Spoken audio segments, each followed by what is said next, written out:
Raja Saab 2.0 trailer trailer వచ్చేసింది. మీరు చాలా మంది చూసే ఉంటారు. ఇది ఇది కదా కావాల్సింది. ఇది కరెక్ట్ ఎక్స్పెక్టేషన్ సెట్ చేసింది. ఇది ఒక pan India super star trailer ని, ఒక పాన్ ఇండియా హారర్ ఫిలిం ని, వాళ్ళన్నట్టు బిగ్గెస్ట్ హారర్ ఫ్యాంటసీ ఫిలిం ని ఒక ట్రైలర్ ని కట్ చేసే విధానం ఇది.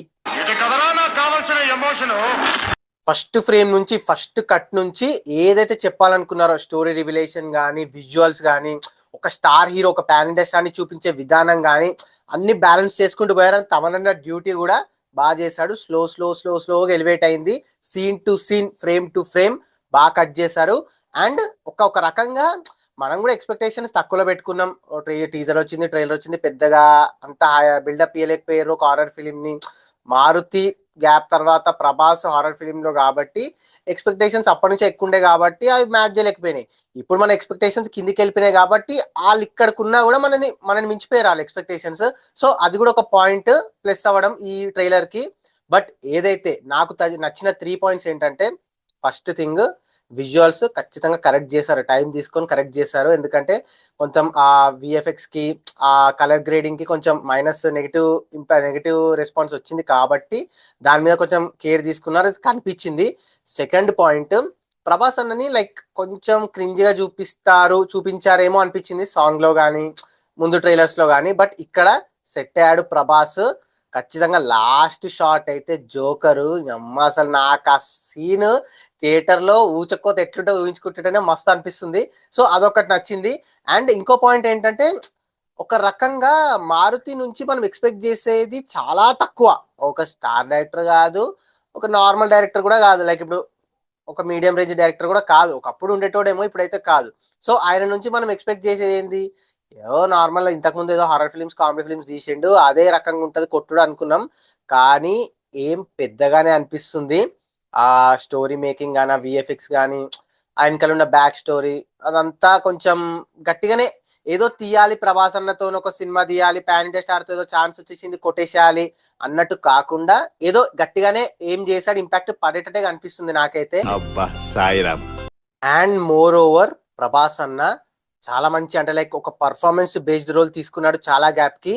తెలుసు మన ముందు సినిమాలు కొన్ని అంత పర్ఫార్మెన్స్ బేస్డ్ సినిమాలు కాదు. బాహుబలి తర్వాత అంటే అన్ని కొన్ని హిట్ అయ్యాయి, లార్జ్ స్కేల్ కంటెంట్, భారీ కంటెంట్ ఉన్న సినిమాలే, కానీ స్కోప్ లేకుండే ప్రభాస్ అన్నకి అంతలా పర్ఫామ్ చేయడానికి. సలార్ కానీ, కల్కి కానీ, ఆదిపురుష్ ఏదైనా కానీ. సో ఇందులో నాకు ఎందుకో ఆ పొటెన్షియల్, ఆ స్కోప్ కనిపిస్తుంది, గట్టిగానే ఉన్నట్టు కొడుతుంది. ఈసారి కొంచెం ఫ్యాన్స్ ని, అటు ఆడియన్స్ ని కొంచెం ఇంప్రెస్ చేసేలానే ఉన్నాడు ప్రభాస్ అన్న. అక్కడక్కడ కొంచెం లుక్స్ ఆడ్గా కనిపించినా ఓకేలే, సంక్రాంతికి నడిచిపోతుంది. సో ఓవరాల్ గా ట్రైలర్ మస్తు అనిపించింది, ఎక్స్పెక్టేషన్స్ ని పెంచింది. సంక్రాంతికి ఫస్ట్ ప్రిఫరెన్స్ నాకు, ఇంతకుముందు అయితే ఫస్ట్ ప్రిఫరెన్స్ మనశంకర్ వరప్రసాద్ గారు ఉండే. వాళ్ళ నుంచి పెద్దగా సౌండ్ రావట్లేదు, చూద్దాం అది వచ్చిన తర్వాత చూద్దాం. కానీ ప్రస్తుతం అయితే ఈ ట్రైలర్ చూసిన తర్వాత నాకైతే ఫస్ట్ ప్రిఫరెన్స్ మళ్ళీ దీనికి షిఫ్ట్ అయిపోయింది. ప్రభాస్ అన్నని గట్టిగా మంచి ఏదైతే అనుకున్నానో ఆ రోల్లో, లైక్ వింటేజ్, కొంచెం పర్ఫార్మెన్స్ బేస్డ్, కొంచెం లైక్ ఎట్లా అంటే ఆ జోకర్ గెటప్ చూడగానే అమ్మో కొంచెం క్రేజీగా, టెరిఫిక్ గా అనిపించింది. సో ఈ 3 పాయింట్స్, ఇందాక చెప్పిన 3 పాయింట్స్ కోసం నాకైతే ఫస్ట్ ప్రిఫరెన్స్ రాజాసాబ్ అయ్యేటట్టు ఉంది. ఒకవేళ అంటే మనశంకర్ వరప్రసాద్ గారు ఫ్యామిలీ కంటెంట్, వెంకిమామ, బాస్ ఒక స్క్రీన్ మీద ఆ ఎగ్జైట్మెంట్ వేరుంది. సో ఇది నాకు తెలిసినంత వరకు అయితే సర్లే నీకు రలవైకుంఠపురంలో అప్పటి క్లాస్ తర్వాత 2020 సంక్రాంతి తర్వాత అంత ఇంట్రెస్ట్ ఉన్న సంక్రాంతి, అంత క్రేజీ అనిపించే సంక్రాంతి ఇదే అనిపిస్తుంది, అట్లీస్ట్ నాకు పర్సనల్ గా. సో చాలా మందికి ఇదే ఉంటది. సో నాకైతే కొంచెం సంక్రాంతి మీద హోప్, ఇంట్రెస్ట్, క్రేజ్ అంతా పెరిగింది. సో చూద్దాం. ఇప్పటివరకైతే ఇక మోస్ట్లీ ఇదే లాస్ట్ కంటెంట్. కొంచెం ప్రీ సేల్స్ కూడా ఈ ట్రైలర్ తర్వాత కొంచెం పెరుగుతాయని అనుకుంటున్నా నేను. సో చూద్దాం.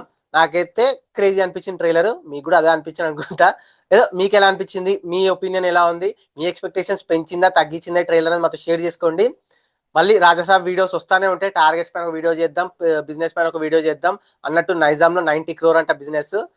నాకెందుకో కొంచెం నమ్మేటట్టు లేదు, కొంచెం తేడా కూడా కొడుతుంది. చూద్దాం, ఏరియా వైజ్ వచ్చినతో మాట్లాడదాం. వరుసగా రాజాసాబ్ వీడియోలు చేసుకుంటూ పోదాం. సో జర మన కంటెంట్ నచ్చితే లైక్, షేర్ అండ్ సబ్స్క్రైబ్ చేసుకుని హైప్ కొట్టేసేయండి ప్లీజ్. ఇంకో మంచి ఇంట్రెస్టింగ్ వీడియోతో మళ్ళీ కలుద్దాం. Bye, signing off, team cinematic world.